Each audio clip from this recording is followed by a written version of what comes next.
Should you spend hundreds of dollars in acoustic treatment, or should you save some money and buy noise reduction plugins instead? Well, in this video, you're gonna be able to hear what the room sounds like without any acoustic treatment, then with a free plugin from Logic Pro, as well as a paid plugin from the company Waves, and finally with acoustic blankets installed so you can decide what is the best option for your home studio. And just to give you some context, I'm gonna be recording with multiple microphones, capturing both spoken word and singing vocals. So let's get started.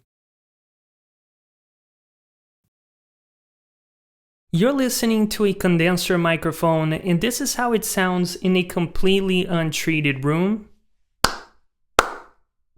You're listening to a condenser microphone, and this is how it sounds in a completely untreated room. You're listening to a condenser microphone, and this is how it sounds in a completely untreated room.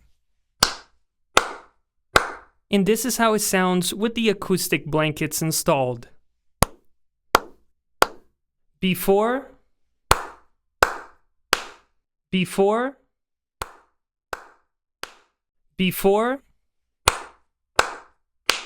after.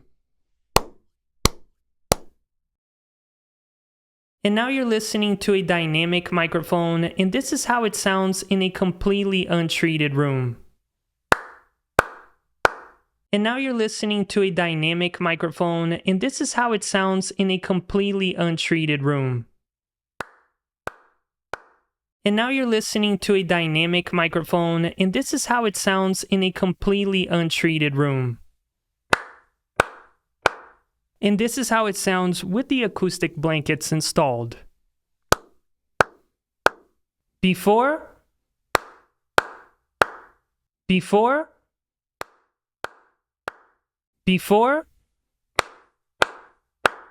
after.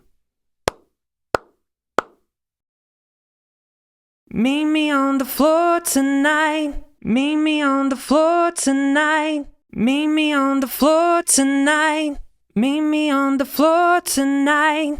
In between the dancing lights. In between the dancing lights. In between the dancing lights. In between the dancing lights. So what are my overall thoughts? Before I share them with you, let me know in the comments section which one did a better job at removing room echo. Was it the plugins or the acoustic blankets? Also, if you're getting value out of this video, then don't forget to leave a like and subscribe to the channel. In my humble opinion, if your main goal is to get rid of reverb or room echo, then I do think it's worth investing the extra money in acoustic treatment. And here's why. For many years, I neglected to do this, especially when I started this YouTube channel, and something I regret is that my most popular videos just don't sound all that great. But back then, I was living in a one-bedroom apartment with my wife, so it's not like I could just plaster the walls full of acoustic treatment, so I had to go the plug-in route. However, I quickly realized that there are two major drawbacks to using noise reduction plugins. Number one, they will alter the sound of the recording in a negative way. The more you push those plugins, the more of the high and low end frequencies will be cut, leaving your voice to sound a bit boxy, which is not ideal. As a result, you're gonna have to mess around with EQ to undo what the plugin did, and then that often just adds back some of the echo into the recording, so you're gonna be chasing your tail, which is not productive. And number two, they also tend to add artifacts to the audio. This is apparent with the Waves Clarity D reverb. Even though it does a great job at removing room echo, it also adds something unnatural to your recording. If you're a musician and you have a full band mix backing up your vocal, this is not going to be as noticeable, but as soon as you solo that vocal track, or if you try to record audio for a podcast or voiceover, it will become very apparent. In contrast, these Amazon sound blankets completely transformed the acoustics in my room. They did a fantastic job at getting rid of room echo while still preserving the natural sound of every mic. And even though I had to buy 3 of them, in my opinion, it was the best $200 investment that I've made for my home studio as well as this YouTube channel. If you want to buy them, the link is down in the description below. And if you want to watch my full review of these sound blankets, then make sure to click on this video.